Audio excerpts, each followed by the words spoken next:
des événements d'une exceptionnelle violence. Je tiens à le rappeler de manière très solennelle.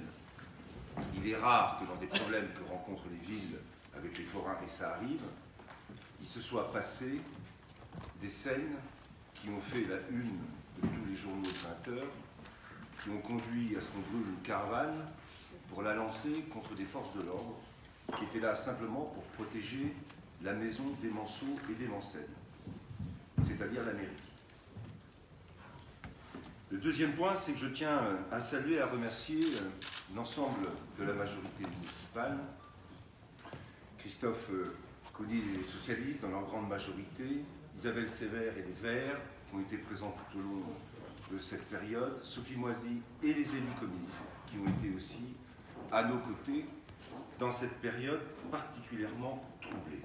Je voudrais aussi remercier René Gazevitch qui suit ce dossier et qui a connu durant tous ces moments difficiles des périodes particulièrement pénibles psychologiquement.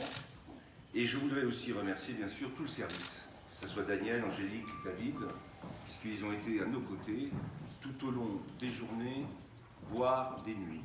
Je voudrais aussi saluer la place et le rôle de la police municipale dans toute cette période et avoir aussi un mot pour les forces de l'ordre qui sont restées et qui ont protégé, je l'ai dit, la mairie et les institutions dans un moment particulièrement délicat. J'aurais d'ailleurs à m'adresser à l'escadron d'Argentan qui est resté toute la semaine. Et j'irai en fin avril leur remettre la médaille de la ville puisqu'ils ont été présents à nos côtés. Dans ce contexte, je tiens aussi à remercier l'opposition, j'allais dire républicaine, qui a, par ses prises de position, soutenu une position qui avait été adoptée précédemment. Que ce soit Véronique Rivron, Isabelle Quivron, ou la présidente de région, Christelle Morancé, qui m'a appelé personnellement au moment où les événements étaient les plus durs. Je regrette que par rapport à ces violences, en particulier le Rassemblement national, n'ait pas cru bon d'abord de les condamner de la manière la plus ferme, avant de faire un rôle d'opposant, d'opposition, pour critiquer bien sûr la position du maire et de la municipalité. De même, j'ai vu que certaines sections politiques, communistes, anciens et anciennes, ont pris une position avec une condamnation de la violence qui était juste, limitée à le rappeler, et pris position pour un retour immédiat de la fête foraine sur l'esplanade des Quinconces des Jacobins. Je rappelle une chose simple, et on a été unanime à le partager. On ne négocie pas sous une pression qui, je l'ai rappelé en introduction, était à ce moment-là une pression extrême, avec une extrême violence.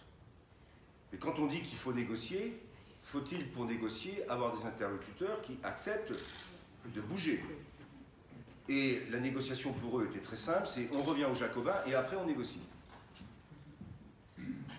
Je tiens ici à le rappeler. Les décisions qui avaient été prises par Jean-Claude Boulard faisaient suite à des problèmes de sécurité qui se sont avérés dès le départ et dès le retour assez prégnants pour finir en mars 2018 avec la nécessité de mobiliser une compagnie de CRS pour pouvoir assurer la fête foraine. Je voudrais aussi rappeler que cette fête foraine au Quinconce, après les travaux qui ont été faits ici, avec le théâtre et le cinéma, la surface disponible est passée de 1,3 hectare à peine 1 hectare, ce qui a fait qu'une partie des forains ont occupé ce qu'on appelle les contre-allées des Quinconces, et avec des conséquences, que ce soit sur les arbres, sur les murets et sur les escaliers, qu'il a fallu refaire, mais je vais vous donner quelques indications. Si la chronologie est juste, et elle est juste, avant mars 2009, la fête foraine se déroulait au Quinconce. Entre les travaux de 2009 à 2014, cette fête foraine, pour 12 fêtes foraines, s'est déroulée au Panorama. Il y avait entre 71 forains au Quinconce, plus de 100 forains au Panorama.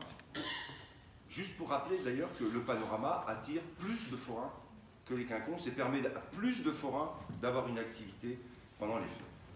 De mars 2015 à mars 2018, ça a été le retour au quinconce pour 7 fêtes foraines. Et je l'ai rappelé avec des incidents, et en particulier le fait que dans la dernière fête foraine, il y a eu un recours à une compagnie de service.